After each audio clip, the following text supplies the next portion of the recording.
In this lecture, we are looking at some of the more practical aspects of research proposal writing. After completing this section, you should be able to discuss the typical structure and content of a research proposal, provide an overview of the process involved in compiling a research proposal, use applicable evaluation criteria to critically evaluate a research proposal, have a productive first meeting with your supervisor, and ask specific questions to determine his/her approach to study supervision. Too few students realize the importance of the research proposal. However, rather spend more time on this to ensure the entire master's process is a straightforward one. A postgraduate degree will never be without difficulty, but a good research proposal will go a long way towards streamlining the process. A research proposal's purpose includes setting a timeline for when to do what, how you will get data, where you expect that you may get stuck, getting a structure down before you start, and many more. The research proposal must, amongst others, answer three important questions. What problem will you investigate, to fill what gap, and to make what contribution? Why is it an important contribution? Why should anyone care? How will you address this problem, fill the gap, and make a contribution? The different sections of the research proposal template will guide you to ensure you address all these questions. When will the research be done?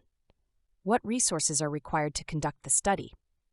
What will be questioned, observed, or analyzed to collect data for the proposed study? Which factors could hinder you from obtaining the data necessary for your study? Where are the sources of data located? How will the data be analyzed? What are the possible outcomes of the proposed study? Which ethical considerations are relevant to the proposed study? Which standards, approaches, methods, and techniques will you use to demonstrate the quality and rigor of your research effort? The first pointer, namely that you must assume the reader does not know what your research is about, is relevant to the entire dissertation. Always write in a way that does not insult the reader's intelligence, but which does explain the work in sufficient detail that a reasonably educated person does not have to be an expert in your field of research. Use sufficient detail without being repetitive. These elements are included in the research proposal template. Please refer to the course notes for more details on the specific elements that are required for each of the items. The introduction is the key selling point of the proposal, as this is what readers will see first. The adage of first impressions is just as true for academic writing as for meeting people. Remember that, apart from perhaps a preliminary supervisor or two, the rest of the postgraduate committee will see this document before they meet you. This is the one chance you have to make a first impression. Even though universities, faculties, and departments may have slightly different requirements, this outline gives you a good general idea of the proposal development process. You may have to repeat some of the steps a few times, especially in the beginning, but always keep the end goal in mind. An approved research proposal that will make the process easier in the long run.